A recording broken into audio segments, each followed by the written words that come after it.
Shavua Tov, everyone. Welcome to Tillis Tells Story for Saturday night. The title of this week's video is Earthquake Miracle in Tzfat. I compiled the story from 6 different sources, including an article in the Cent Quarterly of Blessed Memory from autumn 1988. Rabbi Avraham Dov Auerbach of Avrich was a Rebbe in Europe for 40 years in the town of Avrich, and subsequently for 10 in the last 10 years of his life in Tzfat, here in the old holy city of Tzfat. That is, shortly after his arrival in Tzfat in 1830, he became, at the age of 65, he became established as the leader of Tzfat's growing Hasidic community. Earlier, he had been a disciple of Rabbi Levi Yitzhak of Berdichev and the first 2 rabbis of the Chernobyl dynasty. One of his disciples was Rabbi Shmuel Heller, one of the most famous people in Tzfat because he served as the chief rabbi of Tzfat for over 50 years.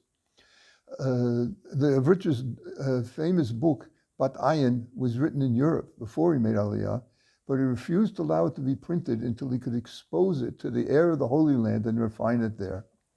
His meeting with the philanthropist Sir Moshe Montefiore in 1840 led to the beginning of modern Jewish agricultural settlement in Israel. He passed away. Now I'm recording this story on Thursday night for you instead of on Saturday night because the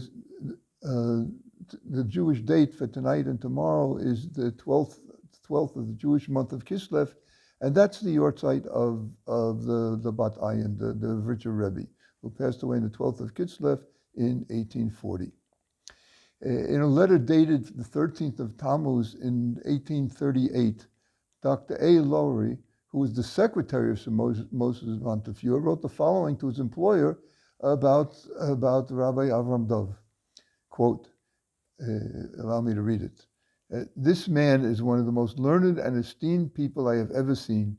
It is a simple matter for him to serve the community without receiving any recompense from the communal funds.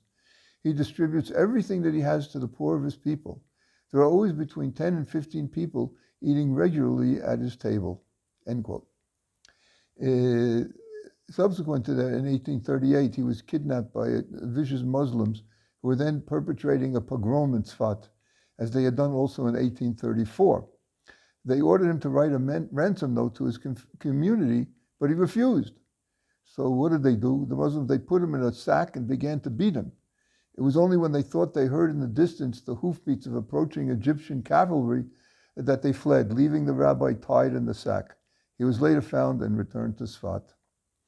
But what he is most famous for, besides his monumental book of Hasidic thought, Bat Ayin, is his part in the earthquake miracle of 1937. In the deadly earthquake which took place on the 24th of Tevet in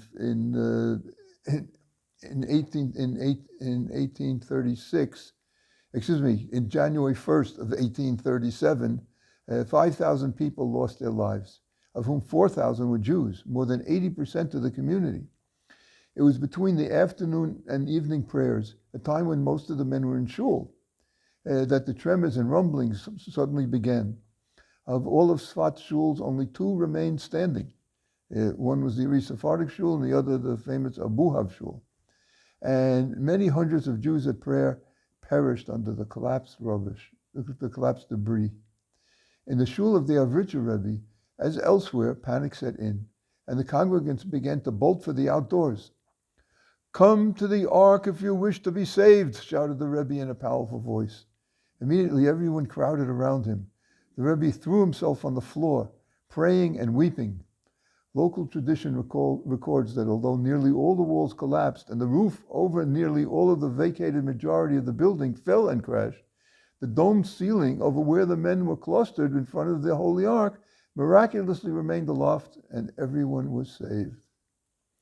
One source, Eden Zion it's called, states that the walls surrounding where they were standing also collapsed, yet the ceiling over them still maintained, almost as if it was suspended in the air.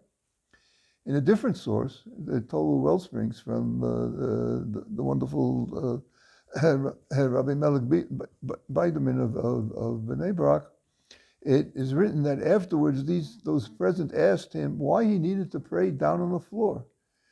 He replied, "I saw the stones of the walls falling horizontally and not downward." That meant that, as he called it, the Samech Mem, meaning the Satan, the accuser, was behind this, was executing this. A plague outside the Avrich Bat Ayin Shul today testifies to the miraculous salvation. The line between the original structure over the Ark and the reconstructed portion is clearly visible. Just before Avraham Dov passed away in the epidemic of 1840, he announced that his would be the last life claimed by the terrible plague, and so it was. And may the merit of our righteous, holy tzaddikim continue to protect us, especially during these turbulent times. Shavua Tov. Have an outstanding week.